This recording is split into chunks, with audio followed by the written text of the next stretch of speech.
సాధనకు స్వాగతం. అణుమయం జగత్ అన్నారు. అంటే జగత్తంతా కూడా అనేక రకాలైనటువంటి అణువులతో నిండి ఉంది అన్నర్థం. ఈ అణువులన్నీ కూడా కొన్ని రకాలైనటువంటి అణువులు కలిసి కొన్ని లోహాలుగా తయారైనవి, ఆ తర్వాత పదార్థంగా తయారైంది. అలాగే కొన్ని అణువులు పరిణామ క్రమంలో జీవులుగా మారి అనేక రకాలైనటువంటి జీవులుగా మనకి భూమి మీద మనకు కనపడుతూ ఉన్నాయి. ఈ జీవులందరూ భూమి మీదకి రావటానికి ముందే ఈ భూమి ఏర్పడింది, సోలార్ సిస్టమ్ ఏర్పడింది. ఇలా రకరకాలుగా మనం అవన్నీ మనకు తెలుసు. లేకపోతే ఇల్లు కట్టకుండా మనం గృహప్రవేశం ఎలా చేస్తాం? చేయలేం కదా. అలాగే ఈ జీవులందరూ కూడా వారి వారి అనుభూతుల్ని పంచుకోవటం కోసమో, లేదంటే ఆ అనుభూతుల్ని అనుభూతి చెందడం కోసమో, that means to fulfil there unfulfilled desires అంటారనమాట. తీరని కోరికలు ఉంటాయి కదా, అవన్నీ తీర్చుకోవడం కోసం ఆ జీవులందరూ కూడా ఈ భూమి మీద జీవించటానికి జన్మించినప్పుడు వారు ఈ భౌతిక ప్రపంచంతో ఏర్పరచుకున్నటువంటి రకరకాల సంబంధ బాంధవ్యాల వల్ల రకరకాల అయినటువంటి అనుభూతులు, వాళ్ళ సొంత సంకల్పాలు, లేదంటే వాళ్ళ సొంత స్వభావాలు, ఇలా అనేక రకాలుగా ఏర్పడిన తర్వాత తిరిగి మళ్ళీ వాళ్ళు యథార్థ స్థితికి వెళ్ళాలన్నా, తిరిగి వాళ్ళు ఒరిజినల్ స్టేట్ అసలు ఏమిటి మనం అనేటటువంటి తెలుసుకోవాలంటే తిరిగి మళ్ళీ రివర్స్ ఇంజనీరింగ్ లాగా అనుకుంటూ తిరిగి వాళ్ళు వెనక్కి వెళ్లాల్సినటువంటి పని ఉంది. ఎందుకంటే మనం ఎక్కడి నుంచి బయలుదేరి వచ్చాము అనేటటువంటి విషయాన్ని మనం మర్చిపోయాం. అలా మర్చిపోయి మనం ఇక్కడే ఉంటున్నాం, ఇదే మనది, ఇదే శాశ్వతం అనేటటువంటి రకరకాల భావాలతోటి జీవితాలన్నీ అలా గడిచిపోతూ ఒకరోజు ఆనందంగా, ఒకరోజు మరి దుఃఖంతో సుఖం అనుకుంటూ ఇంకో రకరకాలుగా మనం మన జీవితాలను అలా గడుపుకుంటూ వెళ్ళిపోతూ ఉన్నాం. కాలం గడిచిపోతూ ఉంది, శరీరం వెళ్ళిపోతుంది, మళ్ళీ ఇంకొక శరీరం వస్తుంది. ఈ శరీరం వెళ్ళిపోయి మళ్ళీ ఇంకొక శరీరం వచ్చే లోపల మనకేదో లభించేస్తుంది అని రకరకాలుగా మనలో ఒక రకమైనటువంటి భ్రమ. అందుకనే కొంతమంది ఏమంటారు, ఏమిటోనండి కష్టాలు, అమ్మయ్య మోక్షం వచ్చేస్తే బాగుంటుంది, చచ్చిపోతే అన్ని సుఖంగా ఉంటాయి అని మాట్లాడేవాళ్ళు ఉంటారు. చచ్చిపోతే సుఖం రాదు.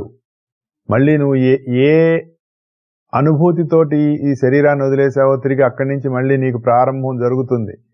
అది మన గ్రంథాలన్నీ మనకు చెప్పినాయి. పెద్దలందరూ కూడా వారి వారి అనుభవాల్లోంచి, లేదంటే ఎన్నో రకాలైనటువంటి జీవిత సత్యాలను మనకు అందించారు.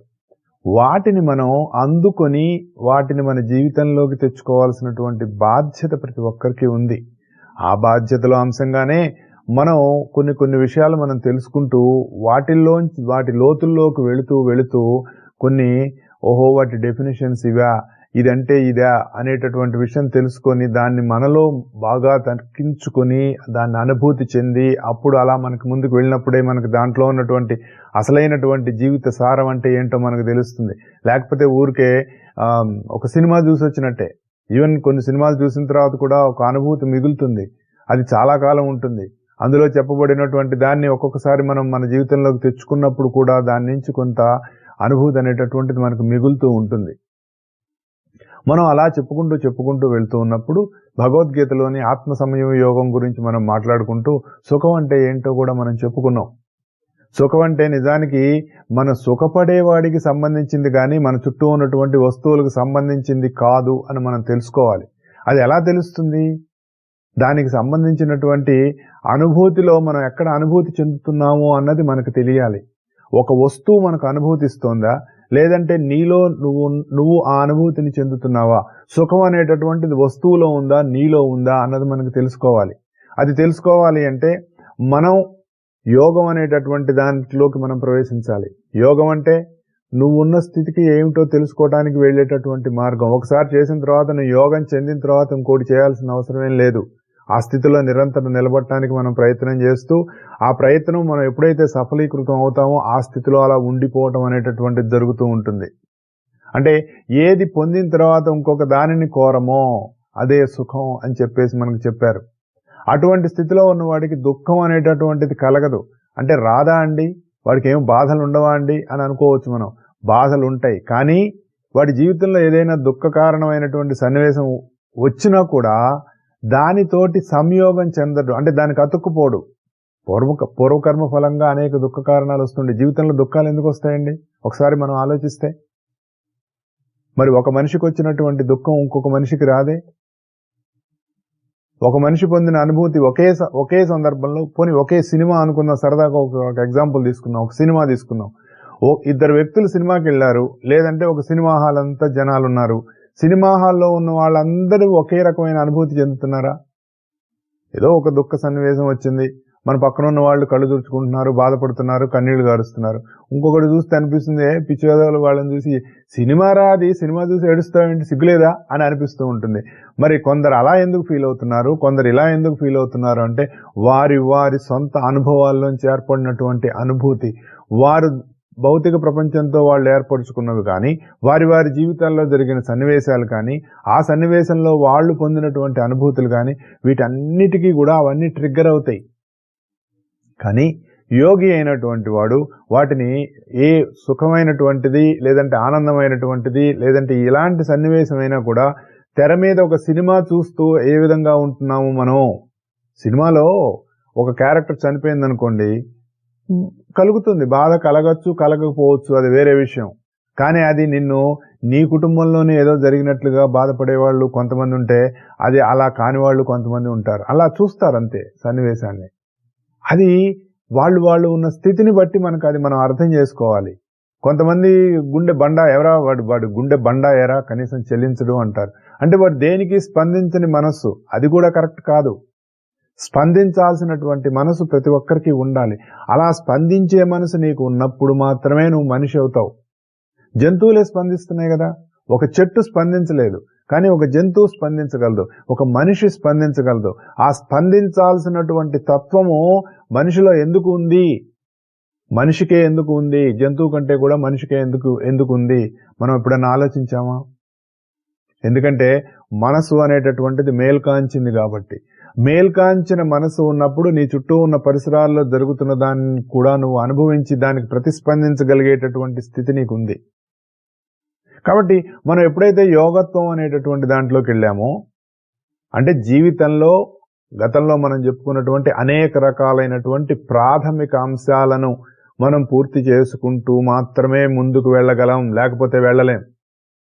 ప్రాథమిక సూత్రాలు అనేవి ఉంటాయి, ప్రతిదానికి కూడా కొన్ని ప్రాథమిక సూత్రాలు ఉంటాయి, ద బేసిక్ ప్రిన్సిపల్స్. ఆ బేసిక్ ప్రిన్సిపల్స్ పాటిస్తూ వెళ్ళాలన్నమాట. కిండర్ గార్డెన్లో చేస్తాం, first grade, second grade, third grade, అలా ముందుకు ఒక్కొక్కటి ముందుకు ఎక్కుతూ ఆ తర్వాతే మనం 10th గ్రేడ్ కంప్లీట్ అయ్యి కాలేజీకి వెళ్ళటం, పిహెచ్డీలు చేయటం, ఇవాళ రకరకాలైనటువంటి స్థితులు ఎలా మనకు కలుగుతాయో సాధనలో కూడా ఒక్కొక్క మెట్టు ఎక్కుతూ వెళ్ళాలన్నమాట. వెళ్ళినప్పుడు ప్రతి మెట్టు జాగ్రత్తగా మనం చేయవలసినటువంటి సాధనలో చూసుకుంటూ, పెద్దల నుంచి కావాల్సినటువంటి చక్కటి మార్గాలను వాళ్ళని అడుగుతూ తెలుసుకుంటూ, వాళ్ళ జీవితాల్లో వాళ్ళు పొందినటువంటి అనుభవాల నుంచి లేదంటే అనుభూతుల నుంచి మనం తెలుసుకొని ముందుకు వెళ్తూ ఉన్నప్పుడు మనం వెళ్తున్నటువంటి మార్గంలో అన్నీ వస్తాయి, దుఃఖం వస్తుంది, సుఖం వస్తుంది, అన్ని రకాలుగా మనకు వస్తూ ఉంటాయి. కానీ యోగ స్థితిలో ఉన్నవాడు, ఆ స్థితిలోకి వెళ్లాల్సిన వాడు ఇవన్నీ తెలుసుకుంటూ మెల్లిమెల్లిగా ఒక్కొక్క అడుగు వేస్తూ వెళ్తూ ఉండాలన్నమాట. యోగి గారికి సంకల్పాలు వస్తాయి, యోగి కానివాడికి సంకల్పాలు వస్తాయి, అనేక రకాలైనటువంటి కోరికలు కూడా వస్తూ ఉంటాయి. ఈ రెండిటికి ఏంటి తేడా గనక మనం ఆలోచిస్తే, ఏమండి, ఒక యోగికి కలిగే సంకల్పానికి ఒక యోగి కానివాడికి కలిగే సంకల్పానికి కూడా తేడా ఉంటుందని చెప్తారు. ఎలా? అదేంటి సార్, మరి ఆయనకి ఆకలేస్తుంది, ఈయనకి ఆకలేస్తుంది కదా అండి, మరి ఆ రెండు ఒకటే ఎలా అవుతాయండి? ఒకటే కాదు. మామూలుగా కొంత చిన్న పిల్లవాడు ఉన్నాడు అనుకోండి, వాడికి ఆకలేసింది అనుకోండి, గోల చేస్తాడు, అల్లరి చేస్తాడు, నానా ఇది చేస్తాడు. కానీ కొంచెం పెరిగిన తర్వాత పెద్దవాడు ఏం చేస్తాడు? పెద్దవాళ్ళు కొంచెం పెరిగిన తర్వాత అనే కాకుండా పెద్దవాళ్ళు అయిన తర్వాత ఏం చేస్తారు? ఆకలైంది అనుకోండి, ఏం చేయాలో మనం అది చేస్తాం. చిన్నపిల్లల్లాగా గొడవ చేయం కదా, ఆ స్థితి మారింది కదా. అలాగే యోగి అయినటువంటి వాడికి కలిగే సంకల్పాలకి, ఆలోచనలకి, భావాలకి, యోగి కానిటువంటి వాడికి లేదంటే యోగత్వం చెందనటువంటి వాడికి కలిగేదానికి చాలా తేడా ఉంటుంది. ఈ సంకల్పాలు అనేటటువంటివి ఎక్కడి నుంచి పుడతాయి? అసలు మనలో సంకల్పం అనేటటువంటిది ఎక్కడి నుంచి పుడుతుంది? తన నుంచి పుడుతుంది. తన నుంచి ఒక సంకల్పం కలుగుతుంది. సంకల్పం ఎలా కలుగుతుంది అంటే, నీకున్నటువంటి పూర్వం ఉన్నటువంటి నీ అభ్యాసాల వల్ల, నువ్వు పొందిన అనుభూతుల వల్ల, నువ్వు చేసిన పనుల్లోంచి నీ భావాల వల్ల, వాటి నుంచి బయలుదేరుతాయి సొంత సంకల్పాలు. అవి శారీరకం కావచ్చు, మానసికం కావచ్చు. అట్లా కొన్ని సంవత్సరాలు మనం బాగా అభ్యసించిన తర్వాత వాటినే మనం స్మరిస్తూ ఉండటం వల్ల అవి మనకి సంకల్పాలై తలెత్తుతాయి అని చెప్పారు. అంటే this is a mechanism of how our thoughts arise. అది మనం గుర్తుపెట్టుకోవాలి. మనలో ఒక భావం ఎలా కలుగుతుంది అన్నదానికి ఒక మెకానిజం ఉంటుంది కదా. ఇప్పుడు మనం ఒక ల్యాప్టాప్ ఉంది, లేదంటే ఒక మెషిన్ ఉంది, ఆ మెషిన్కి ఒక రకమైనటువంటి మెకానిజం ఉంటుంది కదా. అలాగే మనలో భావం ఎలా కలుగుతోంది అన్నదానికి ఒక మెకానిజం చెప్తున్నారు. అయితే ఇదంతా ఒక ఎత్తు. అవి మన జీవితంలో పొందినటువంటి అనుభూతులను కానీ, అవి శారీరకమైనవి కావచ్చు, మానసికమైనవి కావచ్చు, అట్లా వాటి గురించి మనం స్మరిస్తూ ఉండటం వల్ల అవి సంకల్పాలై మనలో తలెత్తుతాయి అని చెప్తారు. అయితే ఈ సంకల్పాల కంటే లోతుగా మరొక మనస్సు ఉందటండి. దాంట్లో ఏముంటాయి? కొన్ని జన్మల అభ్యాసాల వల్ల కలిగినటువంటి మన సంకల్పాలు అందులోంచి తలెత్తుతూ ఉంటాయట. అంటే ఇది ఈ జన్మదే కాకుండా, అంటే అంతర్గతంగా చాలా లోతుల్లో ఉండేటటువంటి మరొక మనస్సులో అనేక జన్మల్లో ఏర్పడినటువంటి సంకల్పాలకు సంబంధించినటువంటి రకరకాలైనటువంటి భావాలు ఉంటాయి. వాటినే మనం పూర్వజన్మ సంస్కారాలు అంటాం. చూడండి, ఈ మెకానిజం ఎన్ని పొరల్లో ఉంది. మనం అనుకుంటాం మనసు అనగానే ఏదో అదొక దట్స్ వన్ లేయర్ అండి అంటాం. ఆ లేయర్కి పైన ఇంకొక లేయర్ ఉంది. మామూలుగా మనం అనుకునేటటువంటి మనసు ఈ జీవితానికి సంబంధించింది. అంటే ఈ జీవితంలో నువ్వు అనుభవిస్తున్నటువంటి రకరకాలైనటువంటి అనుభవాల ద్వారా, అనుభూతుల ద్వారా, శారీరక మానసికమైనటువంటి వాటి ద్వారా, వాటి గురించే మళ్ళీ మనం ఆలోచించుకుంటూ ఉండటం వల్ల కలిగేటటువంటి రకరకాలైనటువంటి సంకల్పాలు ఒక ఎత్తైతే, అనేక జన్మల్లో ఇలాంటి సంకల్పాల ఆధారంగా మనలో ఏర్పడినటువంటి మరొక లోతైనటువంటి మానసికమైనటువంటి ఒక పొర ఉంది. దానినే మనం పూర్వజన్మ సంస్కారాలు అంటాం. ఓ పిల్లవాడు ఉన్నాడు అనుకోండి, ఏదైనా వాడికి ఒక వస్తువు ఇచ్చినప్పుడు వాడు చాలా జాగ్రత్తగా వాడుకుంటాడు. అదే ఇంకొక పిల్లవాడు ఉన్నాడు అనుకోండి, వాడికి కూడా అదే వస్తువు ఇచ్చారనుకోండి, 10 రోజుల్లో పాడు చేసుకుంటాడు. ఏమిటి వీళ్ళిద్దరికీ ఉన్న తేడా అంటే, ఇదిగో ఇక్కడ ఉంది. ఈ డిఫరెన్స్ మనకి ఎలా తెలుస్తుందంటే ఇలా తెలుస్తుంది. ఒకటికి మీరు ఇద్దరున్నారు, ఒకటెందుకు ఇద్దరిని కంపేర్ చేయాలి కదా మనం. ఒకే తల్లికి పుట్టిన ఇద్దరు పిల్లలు, తల్లిదండ్రులు ఇద్దరు సమానంగానే పెంచుతారు కదండి. ఇద్దరికీ ఒకే రకమైన వంట తల్లి చేసి పెడుతుంది కదా. తండ్రి కూడా ఇద్దరిని స్కూల్లో చేరుస్తాడు కదా. కవల పిల్లలు పుట్టారు అనుకుందాం ఫర్ ఎగ్జాంపుల్. ఒక తల్లిదండ్రులకి 2 కవల పిల్లలు పుట్టారు. వాళ్ళిద్దరూ పుట్టడానికి 1 సెకనో 5 సెకండ్లో 10 సెకండ్లో ఏదో తేడా ఉంటుంది కదా. వాళ్ళిద్దరూ పుట్టినప్పుడు వాళ్ళిద్దరూ ఒకే స్వభావం ఉండదు. రూపం ఒకటిగా ఉండొచ్చు గాక, ఐడెంటికల్ ట్విన్స్ అంటారు కదా. కానీ వాళ్ళిద్దరు స్వభావాల్లో తేడా ఉంటుంది. తల్లి ఒకే వంట చేసి పెడుతుంది, తండ్రి ఇద్దరిని ఒకేసారి స్కూల్లో జాయిన్ చేస్తాడు, ఒకే రకమైనటువంటి చదువు టీచర్ చెప్తూ ఉంటాడు. కానీ ఒకడు ఒక రకంగా అర్థం చేసుకుంటాడు, ఇంకోడు ఇంకో రకంగా అర్థం చేసుకుంటాడు. ఒకటి మార్గం వేరుంటుంది, ఇంకోవాడి మార్గం వేరుంటుంది. ఒకటి స్వభావం వేరుంటుంది, ఇంకోటి స్వభావం వేరుగా ఉంటుంది. ఏమిటి కారణం అంటే, అనేక జన్మల్లో వాళ్ళకి ఏర్పడినటువంటి రకరకాల అనుభూతుల ఆధారంగా ఏర్పడినటువంటి మరొక మనస్సులో ఉన్నటువంటి సంకల్పాల ఆధారంగా ఏర్పడినటువంటి పూర్వజన్మ సంస్కారాలు అని మనం గుర్తించాలి.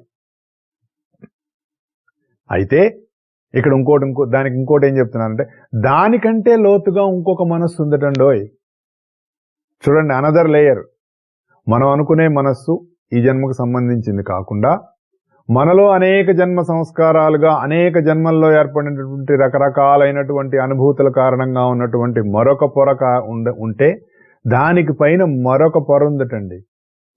దాంట్లో ఏముంటాయి? మనకి నెక్స్ట్ క్వశ్చన్ అదే కదా వచ్చేది.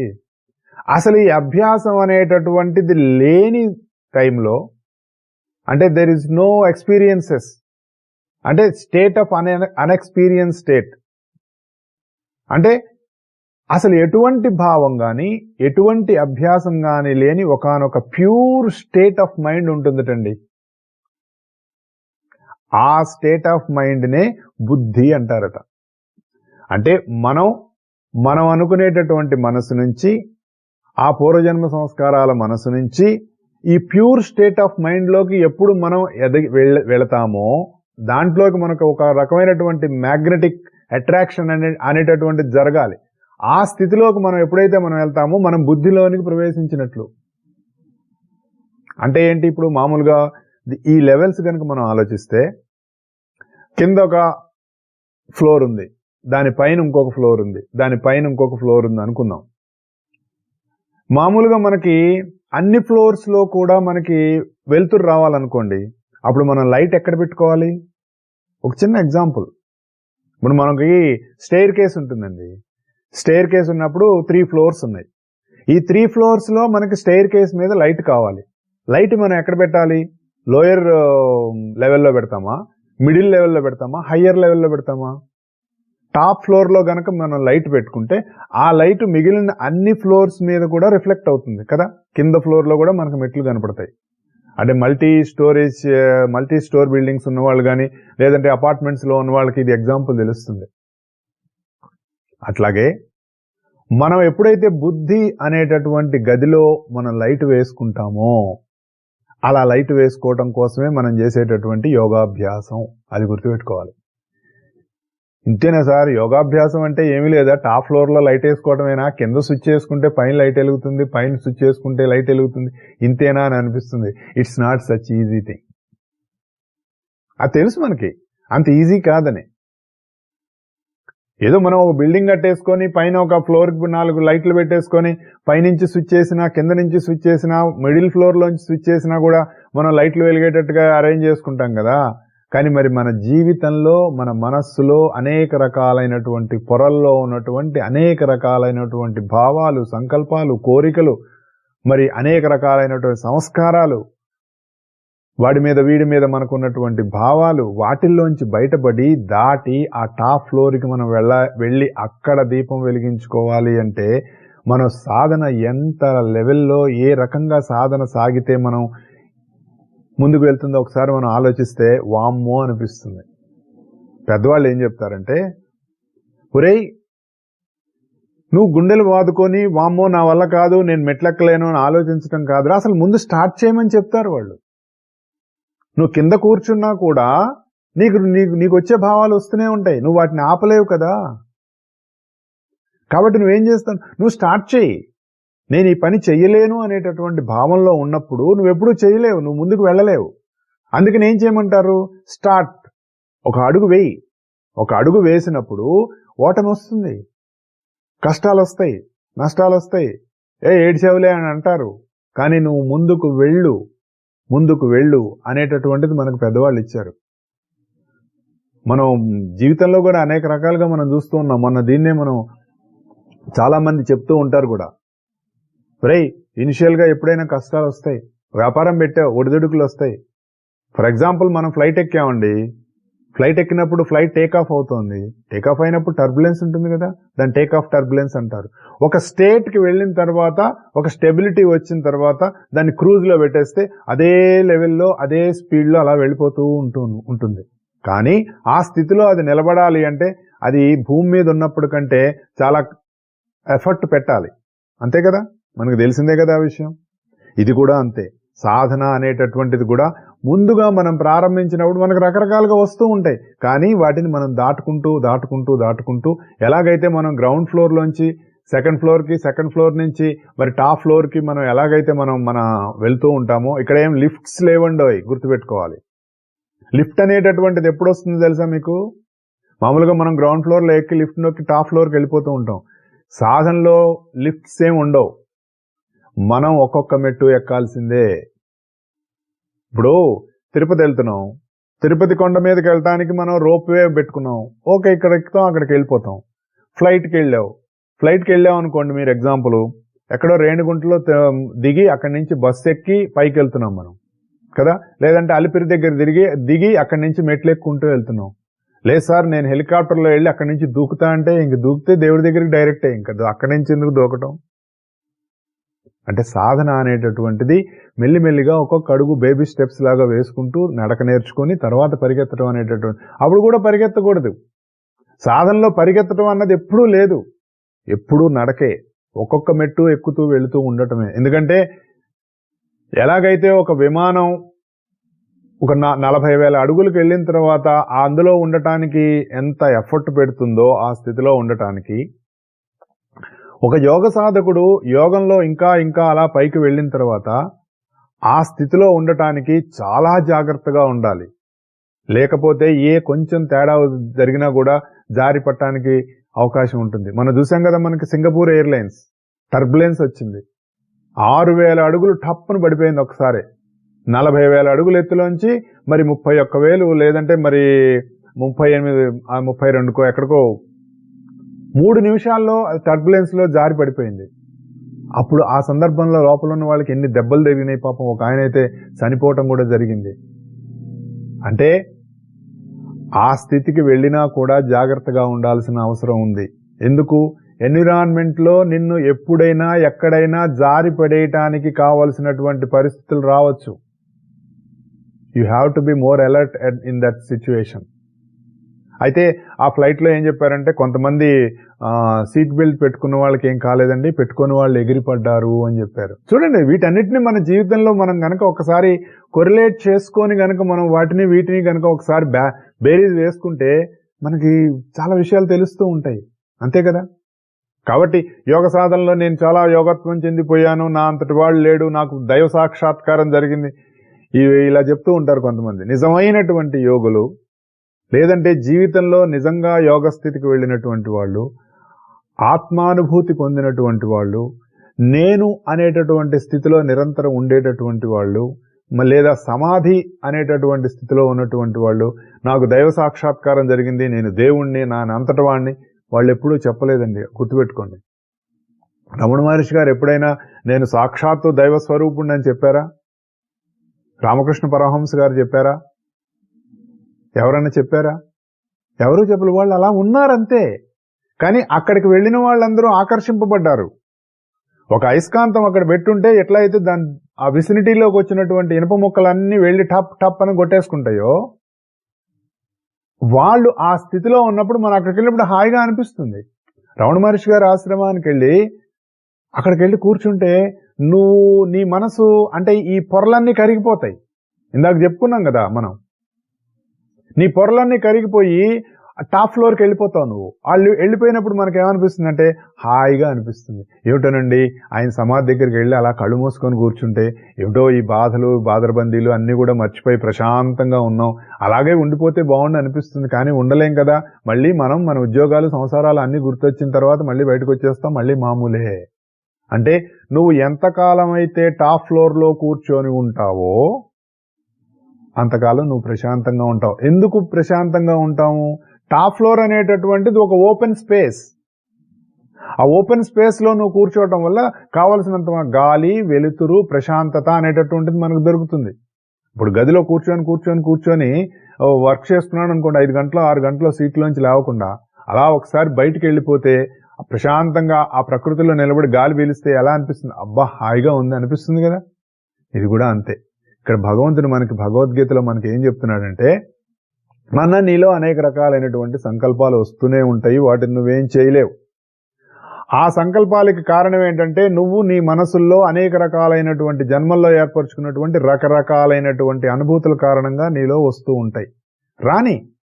కానీ అవి వచ్చినప్పుడు వాటిల్లో అవి ఎక్కడి నుంచి కలుగుతున్నాయో నువ్వు వాటిని గమనించటం అనేటటువంటిది చాలా ఇంపార్టెంట్ అనేటటువంటిది మనకి భగవంతుడు అందించడం జరుగుతుంది. అప్పుడే కుదురుతుంది. అవి మనకు ఒక రకమైనటువంటి అభ్యాసం మనం చెయ్యాలి. అదే సాధన అంటే. అప్పుడు ఇవన్నీ మనం అనుకునేటటువంటి లోయర్ ఫ్లోర్ నుంచి మిడిల్ ఫ్లోర్ నుంచి టాప్ ఫ్లోర్కి మనం వెళ్ళిపోతాం.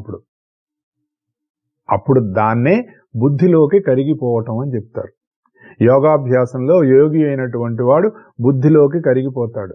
ఈ బుద్ధి అనేటటువంటిది ఆత్మ అనేటటువంటిది, లేక తాను, లేక నేను అనేటటువంటి దాని యొక్క వెలుగు. ఆ వెలుగులోకి ప్రవేశిస్తాడు. ఆ వెలుగులోకి ఎప్పుడైతే ప్రవేశిస్తాడో తానుగానే ఉంటాడు. నీ చుట్టూ అనేక రకాలైనటువంటి సన్నివేశాలు జరుగుతున్నా కూడా చలించనటువంటి స్థితిలో ఉంటాడు. అంటే తనని అవేమీ ఇబ్బంది పెట్టవు, వస్తూనే ఉంటాయి. ఇప్పుడు సినిమా తెర ఉందనుకోండి, ఆ సినిమా తెర మీద సినిమా వేశారు, ఆ సినిమాలో ఒక మర్డర్ జరిగింది, తెరకేమైనా ఎఫెక్ట్ అవుతుందా? కానీ ఆ తెర మీదేగా కనపడుతోంది. హీరో హీరోయిన్ లవ్ చేసుకుంటారు, ఆ తెర మీదగా కనపడుతోంది. హీరో హీరోయిన్ లవ్ చేసుకొని ఒక ప్రేమ సన్నివేశం రాగానే తెర కూడా సిగ్గుపడుతుందా? తెర సిగ్గుపడదుగా. ఇది ఎందుకు చెప్తున్నానంటే ఆ స్థితిలోకి మనం యోగత్వం చెందుతాం అన్నమాట. కాబట్టి మనలోకి మనం ఎప్పుడైతే మనలో అనేక రకాలైన సంకల్పాలు వీటన్నిటిని ఎలా త్యాగం చేస్తామండి అంటే మనలో ఏదైనా కోరిక లేదంటే సంకల్పం వచ్చినప్పుడు దాన్ని మనం స్మరించకుండా ఉండటానికి లేదంటే దాని గురించి ఆలోచించకుండా ఉండటానికి ప్రయత్నం చేయాలండి అని మనకు డౌట్ వస్తుంది. ఇప్పుడు ఏదైనా ఒక విషయం గురించి మనం ఆలోచించదు అనుకున్నామంటే దాని గురించి ఆలోచిస్తున్నట్టేగా. పైగా ఏమంటారంటే పేరు పెట్టి పిలవటం లాంటిది అన్నారు మా మాస్టర్ గారు. నువ్వు ఏదైనా ఒక దాని గురించి ఆలోచించద్దు అన్నావు అనుకుంటే దానిట నువ్వు పేరు పెట్టి పిలిచినట్టట. ఏమో ఇట్రా అని. దానికి మార్గం ఏం చెప్పారంటే ఇంకొక దాని గురించి ఆలోచించమని చెప్తారు. నీలో ఏదైనా ఒక మంచో చెడో ఒక ఆలోచన వచ్చినప్పుడు దీని గురించి నేను ఆలోచించకూడదు అని అనుకోవటం కంటే ఇంకొక దాని గురించి ఆలోచించటం వల్ల ఇది వెనక్కి వెళ్ళిపోతుంది. ఆ ఇంకొకటి ఏమిటి అంటే అదే నేను లేక తాను. నీలో కలిగిన భావం ఏదైనా వచ్చిందనుకోండి, ఇది నేనే. ఏదో పాట కూడా ఉంది, అది నేనే ఇది నేనే అనే ఒక పాట కూడా ఉంది కదా. అట్లాగే ఏ భావం కలిగినా నేను అనేటటువంటి భావాన్ని గనక మనం దాన్ని రీప్లేస్ చేయగలుగుతూ ఉంటే విఘ్నాలు వస్తూనే ఉంటాయి, బాధలు కలుగుతూనే ఉంటాయి, సుఖ దుఃఖ సన్నివేశాలు మన జీవితాల్లోకి వస్తూనే ఉంటాయి. వీటన్నిటినీ కూడా ఇవి నేను అనేటటువంటి తెర మీద ఏర్పడుతున్నటువంటి సన్నివేశాలుగా గనక మనం గమనించగలిగినట్లయితే మన సాధన అనేటటువంటిది ముందుకు సాగుతుంది. ఇదే సాధన మార్గం అని చెప్పారు. కాబట్టి మనం సాధన అనేటటువంటి దాన్ని మనం అసలు ఇంకేమిటి మనం స్పీడప్ చేయాలంటే మన సాధన వేగం పెంచాలండి కాదు. భగవంతుడు ఏం చెప్తున్నాడంటే శనైరుపరమేద్ బుద్ధ్యా ధృతి గ్రహీతయా ఆత్మ సంస్థం మనకృత్వా నకించిదపి చింతయేత్. ఒరే నాయనా, మెల్లమెల్లగా చెయ్యరా నువ్వు యోగాన్ని. ఎప్పుడైనా సరే స్పీడ్ పెంచకు. ఇదేమీ కారు కాదు. మామూలుగా మనకి పెట్రోల్ కార్స్ గ్యాస్ అంటారు, ఈ యుఎస్ లో అయితే గ్యాస్ కార్స్ ఉంటాయి. ఇప్పుడు ఎలక్ట్రిక్ కార్స్ వచ్చేసినాయి. ఎలక్ట్రిక్ కార్స్ చాలా క్విక్ గా పికప్ వస్తాయి. ఏది మామూలుగా మనం గ్యాస్ కార్స్ కంటే క్విక్ పికప్ వస్తుంది. అంటే సాధనలో ఏమండి అలాంటి ఏమైనా షార్ట్ కట్స్ ఉన్నాయండి? లేవు. సాధనలో షార్ట్ కట్స్ ఉండవు. అలాగే క్విక్ పికప్స్ కూడా ఏముండవు. మరి కొంతమందికి అలా ఎలా జరుగుతుందండి? ఇప్పుడు మనం ముమ్మడివరం బాలయోగి గారు కానీ మరి రమణ మహర్షి గారికి 16 సంవత్సరాల్లో రావటం, మరి వాళ్ళందరికీ వచ్చిన ఏంటంటే మనకి 25 ఏళ్ళు వచ్చినా 30 ఏళ్ళు వచ్చినా 50 ఏళ్ళు 70 ఏళ్ళు వాళ్ళు కూడా మనం ఇలాగే ఉండిపోయామంటే వారు అని ఇందాక చెప్పాను కదా, అనేక జన్మల సంస్కారాల అయినటువంటి రకరకాల పొరలు ఉంటాయి కదా. అలా వాళ్ళు ఏదో ఒక జన్మలో టాప్ ఫ్లోర్ లోకి వెళ్ళిపోయారు. వాళ్ళు ఆ టాప్ ఫ్లోర్ లోకి వెళ్ళిపోయిన తర్వాత కూడా మళ్ళీ వాళ్ళు అనేక రకాలైనటువంటి జన్మలు తీసుకుంటూ ఉంటారు. కానీ అటువంటి జన్మలు ఎలా ఉంటాయంటే కారణ జన్మలు వాళ్ళు అంటారు. మనము కారణ జన్మలే, వాళ్ళు కారణ జన్మలే. మన జన్మకి కారణం కర్మ, వారి జన్మకి కారణం జీవుల మీద ఉన్నటువంటి ప్రేమ. వాళ్ళు టక్కన అలా ఎందుకు వెళ్ళిపోయారు అంటే అంతే, వాళ్ళు ఆల్రెడీ ఆ స్థితిలో ఉన్నారు వాళ్ళు. కాబట్టి వాళ్ళు మళ్ళీ పుట్టంగానే ఆ స్థితిలోకి వాళ్ళు వెళ్ళిపోతారు. మనం ఆ స్థితిలోకి వెళ్ళటానికి ప్రయత్నం చేస్తూ ఉన్నవాళ్ళం. మన కర్మను మెల్లిమెల్లిగా కరిగించుకుంటూ గురువు యొక్క అనుగ్రహమో దైవం యొక్క అనుగ్రహమో లేదంటే వాటి కారణంగా మనం చేస్తున్న సాధన, వీటన్నిటి కారణంగా మన చుట్టూ ఉన్నటువంటి రకరకాల పొరల్ని మెల్లిమెల్లిగా కరిగించుకుంటూ వెళ్తున్నటువంటి సాధన మనది. వాళ్ళు ఈ సాధనలన్నీ దాటి కరిగించి వాళ్ళు తానై నిలిచినటువంటి స్థితి వాళ్ళది. అది మనకి వాళ్ళకి తేడా. కాబట్టి నాన్న, నువ్వు నీ సాధన అయినా కానీ లేదంటే ధ్యానమైనా కానీ ఏదైనా కూడా మెల్లిమెల్లిగా చేసుకో. శనైరుపరమే అంటే దాని అర్థం ఏంటంటే మెల్లిమెల్లిగా నీ చిత్తాన్ని, అంటే మళ్ళీ ఇదే ఒకటే ఎగ్జాంపుల్. మనం ఇంత చక్కగా ఒక ఎగ్జాంపుల్ చెప్పుకున్నాం. 5 ఫ్లోర్కి వెళ్ళాలి అంటే చిన్నపిల్లలు అనుకోండి టక్ ఎక్కేస్తారు వాళ్ళు. అదే 50 ఏళ్ల వాడు ఎక్కాలంటే, మోకాళ్ళలో టక్ టక్ అంటున్నవాడు ఎక్కాలంటే ఎక్కలేడు కదా. మన సాధనలన్నీ మరి చిన్నపిల్లవాళ్ళలాగా మనం ఉన్నామా? ఏమండి నాకు 50 ఏళ్ళు దాటిపోయినాయండి, 3వ అంతస్తు ఎక్కాలంటే ఆయాసం వస్తుంది, రొప్పి వస్తుందని మనం మాట్లాడుకుంటాం కదా కొంతమంది. మరి చిన్నపిల్లవాడు ఎలా ఎక్కుతున్నాడు? అటువంటి నీలో అటువంటి బబ్లీ ఎనర్జీ ఉందా? అటువంటి టైప్ ఆఫ్ మనస్థితి నీకుందా? కొంతమంది 60 ఏళ్ల వాళ్ళు కూడా అండి, 70 ఏళ్ల వాళ్ళు కూడా నేను చూశాను కొంతమందిని 5-6 అంతస్తులు అలా ఎక్కేస్తారు వాళ్ళు. కొంతమంది ఎక్కలేరు. ఎందుకు? అది అంతే, దానికి నీకు రీజన్ చెప్పలేవు. ఆయన అలా ఎందుకు చేశాడు, నువ్వు ఎలా చేశాడంటే ఎవరి పరిణామం వాళ్ళది, ఎవరి సాధన వాళ్ళది, ఎవరి ఎక్సర్సైజులు వాళ్ళవి, ఎవరి ఫ్లెక్సిబిలిటీ వాళ్ళది అని మనం అర్థం చేసుకోవాలి. అప్పుడే అది మనకు తెలుస్తుంది. లేకపోతే ఆయన ఎవరో ఎక్కాడండి అని చెప్పేసి మనం కూడా ఎక్కితే 2 అడుగులు వేయంగానే తర్వాత ఇక అక్కడి నుంచి మోసుకెళ్లాల్సిన పరిస్థితి వస్తుంది.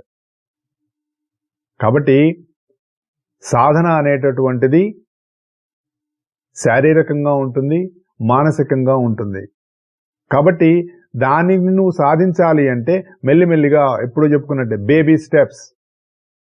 ఒక చిన్న పాప ఎలాగైతే తన అడుగులు ఒక్కొక్కటి వేస్తూ కింద పడుతూ ఉంటుంది, లేస్తూ ఉంటుంది, అది పట్టుకుంటుంది, ఇది పట్టుకుంటుంది, రకరకాలుగా అడుగులు వేస్తూ ఉంటుంది.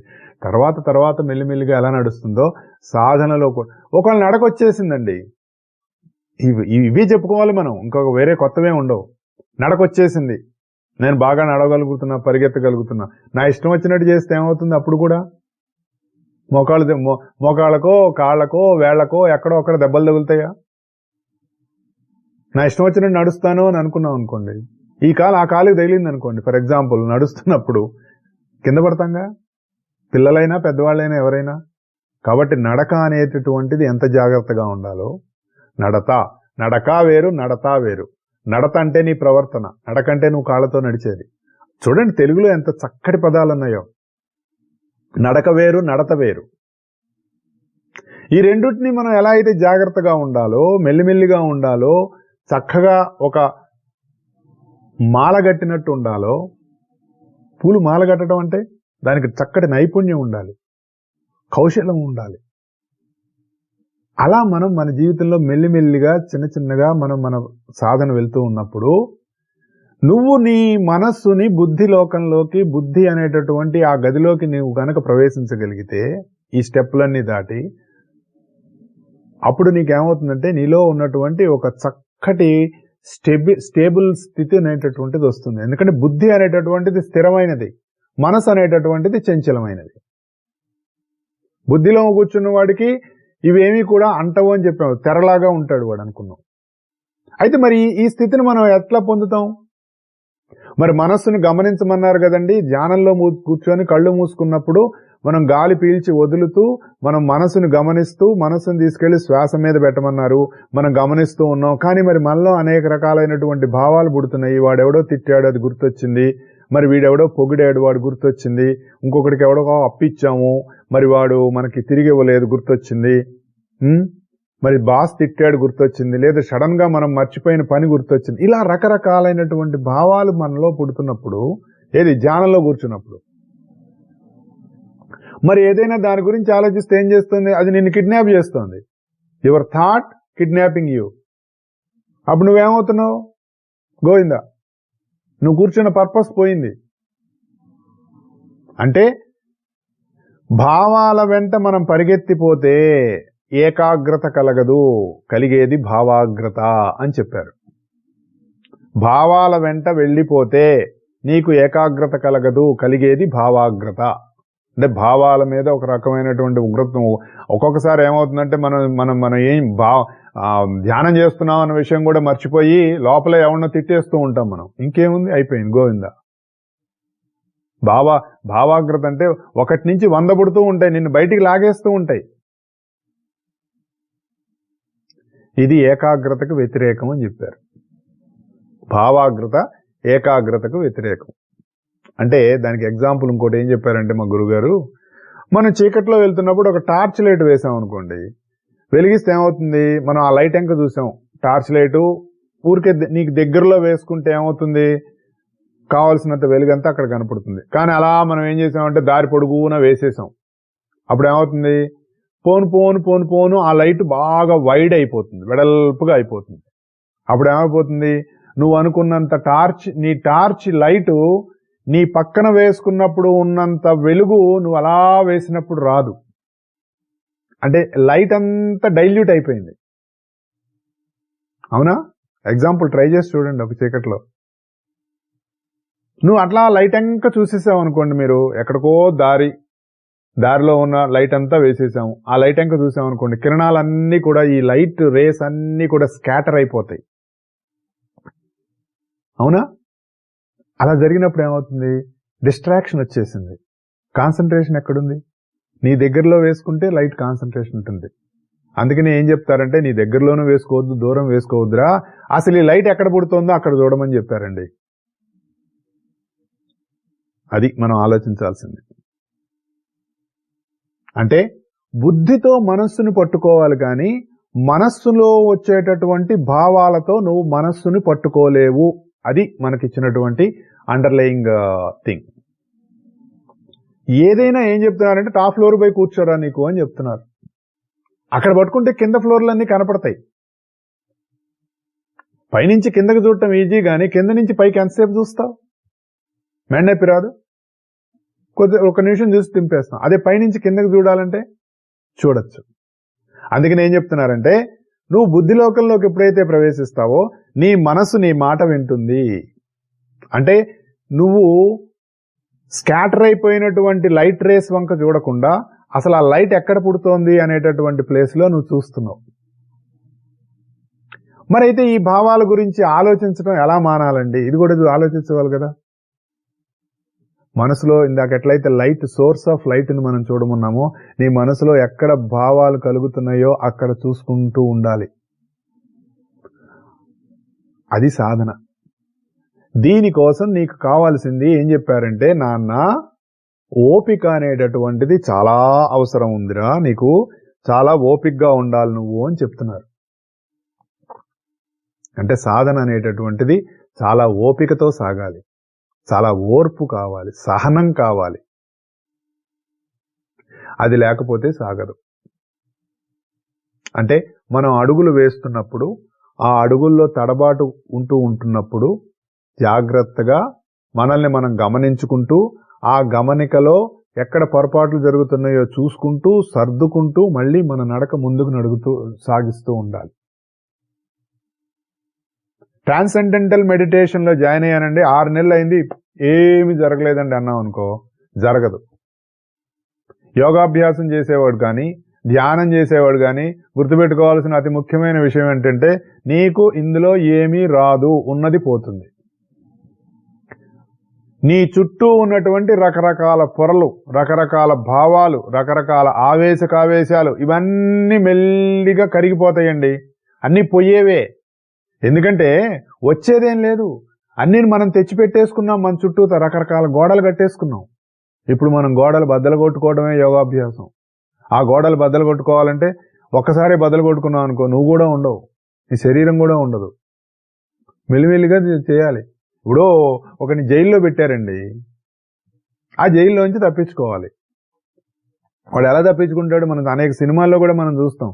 వాడు ఏదో వెళ్ళి అక్కడ ఒక స్పూను, లేదంటే ఇంకొకటో ఒక చిన్న మేకో, ఇట్లాంటిది ఏదో ఒకటి సంపాదించి మెల్లిగా వాడు ఏం చేస్తాడు, గోడని తవ్వటం మొదలు పెడతాడు. అలా ఎంత తవ్వుతాడు గోడ? వాడు పట్టే సందు అంత గోడ తవ్వుతాడు. మళ్ళీ మధ్యలో ఆ మట్టి కనపడకూడదు. ఇలా రకరకాలుగా మనం చూస్తూ ఉంటాం కదా సినిమాల్లో. ఎన్నో రకాలుగా ఒకటి తప్పించుకున్నాడు జైల్లోంచి అని. అంటే వాడు గోడ బద్దలు కొట్టుకొని వెళ్ళిపోయాడా? లేదుగా. ఇవన్నీ ఎగ్జాంపుల్స్. మన సాధనలో మనం ఎంత మెల్లిగా సాధన, ఎంత ఓపిక్గా సాధన చెయ్యాలి అన్నదానికి ఇలాంటి ఎగ్జాంపుల్స్ని మనం కొరిలేట్ చేసుకోవాలి. ఎప్పుడైతే మనం ఇవి కొరిలేట్ చేసుకున్నామో నిజమే కదా అని అనిపిస్తుంది. ఎందుకంటే లేకపోతే మనం ఆ థాట్లోకి మనం వెళ్ళం. కొన్ని సందర్భాల్లో మనల్ని డిప్రెషన్కి తీసుకెళ్ళిపోతాయి కొన్ని సిచ్యువేషన్స్. డిప్రెషన్లో బాధే సౌఖ్యం అనే భావన లేలో అన్నాడు కదా, అదే ఆనందం అనిపిస్తూ ఉంటుంది. దాంట్లోంచి ఎలా బయటపడతాం? నువ్వు ఏదైతే ఆనందం అనుకుంటున్నావో అది ఆనందం కాదని నువ్వు తెలిసే వరకు అందులోనే ఉంటావుగా. అది ఎవరు పక్క నుంచి ఎవడో చెప్తూ ఉంటాడు, ఒరే నువ్వు ఉన్న స్టేట్ అది నిజం కాదురా, నువ్వు డిప్రెసివ్ స్టేట్లో ఉన్నావు, నువ్వు అదే గ్రేట్ అనుకుంటున్నావు, దాంట్లోంచి నువ్వు బయటపడరా అంటే, లేదు నాకు ఇక్కడే బాగుంది, నీకేం తెలుసు నా బాధలు అని మాట్లాడతాం మనం. నిజమే, నీ బాధ అవతల వాడికి తెలియదు, కానీ వాడు చెప్పే దాంట్లో ఎంత సత్యం ఉందో కూడా మనం ఆలోచించాలి కదా. అది మనం ఆలోచించాం, ఎందుకంటే ఆలోచించనివ్వదు మన మనస్సు. దానికి కారణం మనం స్కాటర్ అయిపోయాం. తిరిగి మళ్ళీ ఏకత్వం చెందాలి అంటే సోర్స్లోకి వెళ్లాల్సిందే. ఆ సోర్స్లో నీ మనసులో భావాలు ఎట్లా పుడుతున్నాయి అన్నదాన్ని గనక మనం ధ్యానంలో మెల్లిగా గమనించటం జరిగితే ఈ లోకాలనేటటువంటివి కూడా ఏకత్వం చెందినటువంటి ఒకానొక తత్వంలో ఇలాగే పుడుతున్నాయి అనేటటువంటిది కూడా మనకు తెలుస్తుంది. అంటే యాజ్ అబౌవ్ సో బిలో అనేటటువంటిది ఒకటి ఉంది. దాన్నే మనం చెప్పుకున్నాం, మనం న్యాసం అని చెప్పుకున్నాం, లా ఆఫ్ కరస్పాండెన్స్ అంటారు. అక్కడేముందో ఇక్కడ అదే ఉంది. The reflection, macro and micro, అండాండ పిండాండ సమన్వయం అంటారు. అదిగో ఇక్కడ వస్తుంది. అయితే మనం ఇది గమనిస్తూ ఉన్నప్పుడు ఒక్కొక్కసారి ఏమవుతుందంటే ఒక భావం పుడుతుంది, ఇంకొక భావం పుడుతూ ఉంటుంది. ఈ రెండు భావాలకి మధ్యలో కూడా ఒక చిన్న గ్యాప్ రావటం అనేటటువంటిది మనకి తెలుస్తుంది. ఆ స్థితికి వెళ్ళిన తర్వాత తెలుస్తుంది. అలా గ్యాప్లో ఏముంది అంటే నువ్వు ఉంటావు అక్కడ. భావం లేనటువంటి, అంటే ఒక సంకల్పం కానీ, ఒక భావం కానీ, ఒక థాట్ కానీ, ఒక థాట్లెస్ స్టేట్ అనేటటువంటిది మనం ఎక్స్పీరియన్స్ చేయటం అక్కడ మొదలవుతుంది. అది ఊహలేనటువంటి మనస్సు. అప్పుడు మనమే ఉన్నాం కానీ మన మనస్సు కాదు. మెల్లమెల్లిగా ఇదే ప్రయత్నం, శనైరుపరమేద్ బుద్ధ్యాధృతి గృహీతయా అంటే అది నాన్న మెల్లిమెల్లిగా దీన్ని ఓపిక్గా చేసుకుంటూ మళ్ళీ నీకు పట్టు చిక్కే వరకు దీన్నే చేసుకుంటూ ఉండరా అని చెప్తారు. అదే ధృతి అంటే. ఆ స్థితికి మనం ఎదగాలండి. ఆ స్థితికి మనం ఎదగాలి అంటే మన సాధన ఎలా మెల్లిగా వెళ్ళాలి అన్నదానికి భగవంతుడు ఇచ్చేటటువంటి ఒక సూచన ఇది. అయితే ఈ లోపల మళ్ళీ ఊహలు వస్తూ ఉంటాయి. అప్పుడు చెప్పాలి, ఒరే నీతో నువ్వే మాట్లాడుకోవాలి ధ్యానంలో. అవునరా, నువ్వు ఇక్కడ కూర్చుంది మెడిటేషన్ చేద్దామనో ధ్యానం చేద్దామనో కూర్చున్నావు కదా, ఈ భావం నిన్ను పట్టుకెళ్ళిపోయింది అని నువ్వు వెనక్కి ఈ భావం, ఈ థాట్ ఏ స్టేట్లో నీకు ఈ థాట్ వచ్చింది అని గనక నువ్వు ఆలోచించడం మొదలుపెట్టంగానే ఆ థాట్ అంతా వెళ్ళిపోతుంది. దాన్ని రివర్స్ ఇంజనీరింగ్ అంటారు. అంటే ఎటో వెళ్ళిపోయిన నీ మనసుని మళ్ళీ తిరిగి తీసుకొని నువ్వు ఉన్న స్థితిలోకి లేదా నీ దగ్గరికి నువ్వు తెచ్చుకోవటం.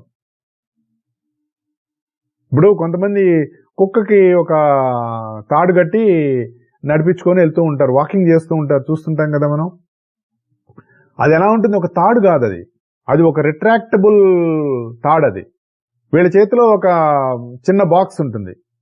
ఆ బాక్స్ మీద ఒక బటన్ నొక్కంగానే ఏమవుతుంది?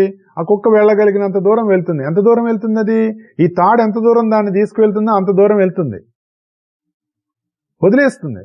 కానీ ఎక్కడైనా ఏదైనా సన్నివేశంలో అవతల నుంచి ఎవరైనా మనుషులు వస్తున్నప్పుడు ఆ మనుషులు ఈ కుక్కని దీన్ని చూసి భయపడతారు అని అనుకున్నప్పుడు ఈ చేతిలో ఉన్నదాన్ని ఈ బాక్స్ మీద ఇంకొక బటన్ నొక్కగానే అది మళ్ళీ వెనక్కి రిట్రాక్ట్ అవుతుంది. అప్పుడు మళ్ళీ ఆ యానిమల్ వాళ్ళ దగ్గరికి వచ్చేస్తుంది. రిట్రాక్టబుల్ తెలుసు కదా మనకి. ఈ మధ్య ఐరన్ బాక్సుల్లో వాటిల్లో చాలా మంది చూస్తూ ఉంటాం. వైర్ కనపడదు, లాగితే బయటకు వస్తుంది, మళ్ళీ లోపలికి వెళ్ళిపోతుంది. అలా మనం ధ్యానంలో కూర్చున్నప్పుడు మన మనసు బయటకు వెళ్ళిపోయినప్పుడు దాన్ని మళ్ళీ వెనక్కి తెచ్చుకోవాల్సినటువంటి బాధ్యత మన మీద ఉంది. దాన్ని రివర్స్ ఇంజనీరింగ్ అంటారు. అప్పుడు మనం ఎక్కడ పుడుతున్న స్థానానికి మనం వెళ్తామో ఆ స్థానానికే గాయత్రి అని పేరు. మనం మళ్ళీ వచ్చేవారం చెప్పుకుందాం దీని గురించి. కాబట్టి మనం మన సాధనలో మెల్లిమెల్లిగా ఒక్కొక్క అడుగు ముందుకు వేసుకుంటూ ఆ అడుగులో అనేక రకాలైనటువంటి భావాలు, అనేక రకాలైనటువంటి స్థితులు మనకు కలుగుతున్నా కూడా ఇవన్నీ కూడా నాకు అనేక జన్మల సంస్కారాల మూలంగానో అనేక జన్మలలో చేసుకున్నటువంటి కర్మ ఫలితాలుగా మన జీవితంలో ఇలాంటివి ఏర్పడుతున్నాయి అని అనుకుంటూ వాటిని ధైర్యంగా స్థైర్యంగా మనోనిబ్బరంతో దాటుకుంటూ ఒక్కొక్క అడుగు మనం ముందుకు వేసుకుంటూ వెళ్తున్నప్పుడు మనం ఉన్నటువంటి మానసిక పొరలో నుంచి సంస్కారాల పొర కూడా దాటి బుద్ధి అనేటటువంటి పొరలోకి, టాప్ ఫ్లోర్లోకి మనం వెళ్ళగలగటానికి కావాల్సినటువంటి సాధన మనల్ని ముందుకు తీసుకువెళ్తుంది. అలా మన సాధన నిరంతరం ముందుకు సాగుతూనే ఉండాలి. అలా సాధన సాగుతూ ఉన్నప్పుడు మాత్రమే మనం అనుకున్న స్థితిలోకి మనం వెళ్ళగలం. అలా మనం అనుకున్న స్థితిలోకి మనం వెళ్ళగలిగినప్పుడు, ఆ స్థితిలో మనం ఉండగలిగినప్పుడు మన యోగ సాధన పూర్తయి యోగ జీవనము అనేటటువంటి దాని యొక్క అంతిమ లక్ష్యంలోకి మనం వెళ్తాం. What is the ultimate goal of all these thing is yogic life. యోగ జీవనం అంటాం. అంటే మన యాటిట్యూడ్ మారుతుంది. మన చుట్టూ ఉన్నటువంటి సంఘంతో మనకున్నటువంటి ఆ సంఘం మీద మనకున్నటువంటి భావం మారుతుంది. ఎవరితోటి ఎలా ప్రవర్తించాలి, ఎవరికి వాడి జీవితం ఏమవుతుందంటే నలుగురికి అంకితం అయిపోతుంది. ఆ నలుగురిలో తన కుటుంబం కూడా ఉంటుంది. 10 మంది కోసం పనిచేస్తున్న వాడికి ఎవరైతే ఉంటాడో నా కుటుంబం కాకుండా 10 మందికి అని అనుకునేటటువంటి వాడు యోగ సాధనలో ఫెయిల్ అయినట్టే లెక్క. తన కుటుంబంతో కలిపి ఎవరిని నెగ్లెక్ట్ చేయడానికి వీలేదు. ఎందుకంటే దైవం అనేటటువంటి తత్వం ప్రతి జీవిలోనూ ఉంచి కూడా ఉన్నది అని తెలిసినప్పుడు, అణువులోనూ కూడా అదే ఉన్నదని తెలిసినప్పుడు, క్వాంటమ్ ఫిజిక్స్ లో మీరు చివరికి వెళ్ళిపోతే మనకి ఏం తెలుస్తుంది? క్వాంటమ్ ఫిజిక్స్ లో ప్రెజెంట్ అనేటటువంటి ఒకే స్థితి ఉంటుంది అని చెప్తారు. There is no future, there is no past, only present ఉంటుంది క్వాంటమ్ ఫిజిక్స్ లో. అందుకనే నువ్వు ప్రస్తుతం అనేటటువంటి స్థితిని నువ్వు కోల్పోయావనుకో, నీకు యోగ స్థితి లేదు. యోగ స్థితి చెందినటువంటి వాడు ప్రస్తుతం అనేటటువంటి స్థితిలో ఉంటాడు. అటువంటి వాడికి ప్రెజెన్స్ అనేటటువంటి సాన్నిధ్యం ఎప్పుడూ ఉంటూనే ఉంటుంది.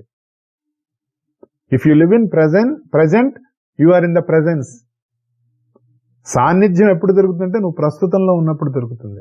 ఆ స్థితికి మనం ఎప్పుడు ఎదుగుతాము అంటే మెల్లిమెల్లిగా మనం మన సాధన కొనసాగించుకోవాలి. గుర్తుపెట్టుకోండి, సాధనలో పరిగెత్తటాలు లేవు, నడకలే ఉంటాయి.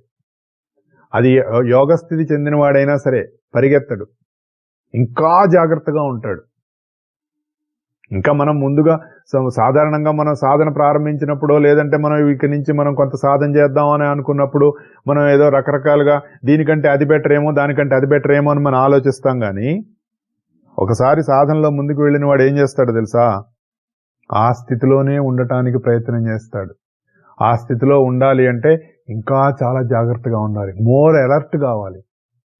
అంటే అది పార్క్ చేసిన కారో, పార్క్ చేసిన ఫ్లైటో కాదు, రన్నింగ్ కార్, రన్నింగ్ ఫ్లైట్. ఈ మధ్య కార్లలో కూడా చాలా సెక్యూరిటీస్ వచ్చేస్తున్నాయి. దానికి చాలా సెన్సిటివ్ సెన్సార్స్ ఉంటాయి. నీ చుట్టూ వస్తున్నటువంటి అనేక రకాలైనటువంటి వాహనాలని అది ఎప్పుడు రీడ్ చేస్తూ ఉంటుంది. నువ్వు పొరపాటు చేసినా, లేదంటే అవతలవాడు పొరపాటు చేసినా నేను అలర్ట్ చేస్తూ ఉంటుంది. ఇవన్నీ ఎక్కడి నుంచి వచ్చినాయండి? మనిషిలో రకరకాలైనటువంటి ఆలోచనల నుంచి వచ్చినాయి. ఇదంతా సాధనలో మనం కొరిలేట్ చేసుకుంటే ఓహో ఇలా ఉంటుంది అని మనకు తెలుస్తుంది. అలా అందరం కూడా సాధనలో మన సాధన అలా ముందుకు వెళుతూ ఉండాలి, సాధన చేస్తూ ఉండాలి, అనుభూతి చెందుతూ ఉండాలి. అందరూ బాగుండాలని కోరుకోవాలి, అందులో మేము ఉండాలని కోరుకోవాలి. అలా కోరుకుంటూ సాధన నిరంతరం సాగాలని మనసా వాచా కర్మణ మరొక్కసారి ప్రార్థన చేస్తూ సెలవు తీసుకుంటున్నాను. వచ్చే వారం కలుద్దాం. జై గురుదేవ్.